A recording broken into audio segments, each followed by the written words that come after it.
ആ വനിതാ എക്സിക്യൂട്ടീവ് അംഗം വേറെ ആരുമല്ല, അത് അമ്മയുടെ വൈസ് പ്രസിഡന്റ് കൂടിയായ ലക്ഷ്മിപ്രിയ എന്ന ഞാനാണ്. ഇനി ആരും സൂത്രം കാണിച്ചാ അമ്മ സംഘടന ഒപ്പുവെച്ച സ്പോൺസർഷിപ്പ്, അതിനകത്ത് അൻസിബയ്ക്ക് എതിർപ്പുണ്ടായത് കാരണം അൻസിബയെ പോലീസ് കേസിൽ കള്ളക്കേസിൽ കുടുക്കാൻ ശ്രമിച്ചു. എന്തിന്റെ പേരിൽ? അൻസിബ ലക്ഷ്മിപ്രിയക്ക് ഒരു മെസ്സേജ് അയച്ചതിന്റെ പേരിൽ. ഡിസംബറിൽ, അതായത് ഈ പരാതി പോകുന്നത് ജനുവരിയിൽ ആണ്. ജനുവരി ഞാൻ ഈ മതസ്ഥാപനം ഈ മതസ്ഥാപനം എന്നല്ല, ഒരു മതസ്ഥാപനവും മതചിഹ്നവും അമ്മയിൽ കയറരുത് എന്ന് പറഞ്ഞതിന് ശേഷം ആണ് എനിക്കെതിരെ പരാതി വന്നത്. കംപ്ലീറ്റ് ബയോഡാറ്റ ഞങ്ങൾക്ക് കിട്ടിക്കഴിഞ്ഞു. കിട്ടിയല്ലേ?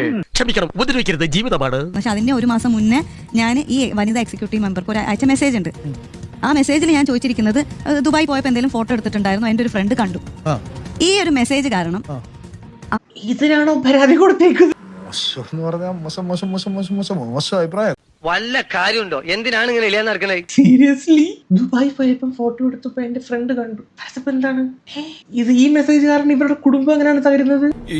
ഓരോന്നോരോന്നെ പുറത്തേക്ക് വന്നോണ്ടിരിക്കുകയാണല്ലോ. ഡൊമസ്റ്റിക് വയലൻസ് നടന്നത്ര ഒരു മാസം കഴിഞ്ഞിട്ട് ഡൊമസ്റ്റിക് വയലൻസ് നടന്നു.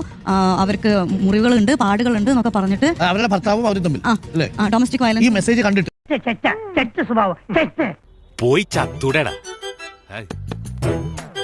അപ്പോൾ ഡിസംബർ 10-ാം തീയതി രാത്രിയിൽ അൻസിബ ഹസൻ എൻ്റെ ഫോണിലേക്ക് ഒരു മെസ്സേജ് അയച്ചു. ആ മെസ്സേജിന് മറുപടിയായിട്ട് എന്താണ് ഈ പറഞ്ഞിരിക്കുന്നത് എന്ന് ഞാൻ ചോദിച്ചു. അപ്പോൾ ഞാൻ പറഞ്ഞു, അൻസിബ എന്താണ് ഇങ്ങനെ പറയാനുണ്ടായ സാഹചര്യം എന്ന് ചോദിച്ച് ഞാൻ ആ കുട്ടിയെ വിളിക്കുമ്പോൾ I will call you later. നിന്റെ ഈ തറ വളിപ്പടിയുണ്ടല്ലോ, നേരവും കാലവും നോക്കാതെ എഴുന്നള്ളിക്കുന്ന തമാശ, അതിനെ കിട്ടണം പെടാ. കുടുംബജീവിതം ഒരു മോശമാകുന്ന ഒരു ഘട്ടത്തിലേക്ക് എത്തുന്നു എന്ന് വന്നപ്പോഴാണ് നമ്മുടെ ഇവിടെ ഹിൽ പാലസ് വനിതാ സെല്ലിൽ ഞാൻ ജനുവരി ഒരു മധ്യത്തോടു കൂടിയിട്ടാണ് എന്നാണ് എൻ്റെ ഓർമ്മ. അന്ന് ഞാൻ അവിടെ കൊണ്ടുവന്ന് പരാതി കൊടുത്തു.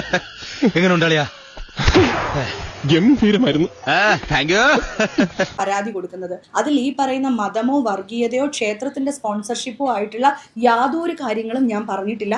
അൻസിബയുടെ ഒരു മെസ്സേജ് കാരണം ലക്ഷ്മിപ്രിയയുടെ കുടുംബത്തിൽ ഒരു മാസം നീണ്ടു നിൽക്കുന്ന കുടുംബ വഴക്ക്. കൊള്ളാം, ബെസ്റ്റ് കുടുംബം. പേരിൽ അൻസിബയെ സ്റ്റേഷനിൽ വിളിച്ചു വരുത്തി. സ്റ്റേഷനിൽ വെച്ച് നടന്ന കാര്യങ്ങൾ കേൾക്കാം. അത് കഴിഞ്ഞിട്ട് എസ് ഐ എന്നോട് പറയുന്നത് അൻസിബ ചെയ്തത് വലിയ തെറ്റാണ്. അൻസിബ ഈ മെസ്സേജ് അയച്ചത് കാരണം ഈ സ്ത്രീക്ക് എന്തൊക്കെ അനുഭവിക്കേണ്ടി ഈ സ്ത്രീക്കാണ് അയച്ചത്. ഈ സ്ത്രീയുടെ പേഴ്സണൽ മൊബൈലിലേക്ക് അയച്ച മെസ്സേജ്. അതും ഞാൻ അയച്ച മെസ്സേജിന് റോങ് ആയിട്ടുള്ള ഒരു അർത്ഥം എനിക്ക് കണ്ടെത്താൻ പറ്റിയിട്ടില്ല.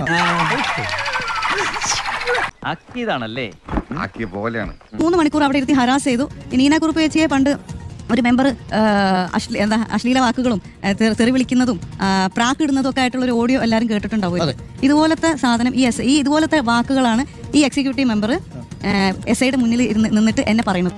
വയസ്സാം കാലത്ത് വല്ലാത്ത കഴപ്പാണല്ലേ, തീർത്തു തരാം. എസ് ഐയുടെ മുന്നിൽ വെച്ചിട്ട് ലക്ഷ്മിപ്രിയ ആ രീതിയിൽ അൻസിബയോട് സംസാരിക്കണമെങ്കിൽ നല്ല ബന്ധം എസ് ഐയുമായിട്ട് ഉണ്ടാവണം. അറിഞ്ഞു വെച്ചുള്ള കളിയാവാനാണ് സാധ്യത.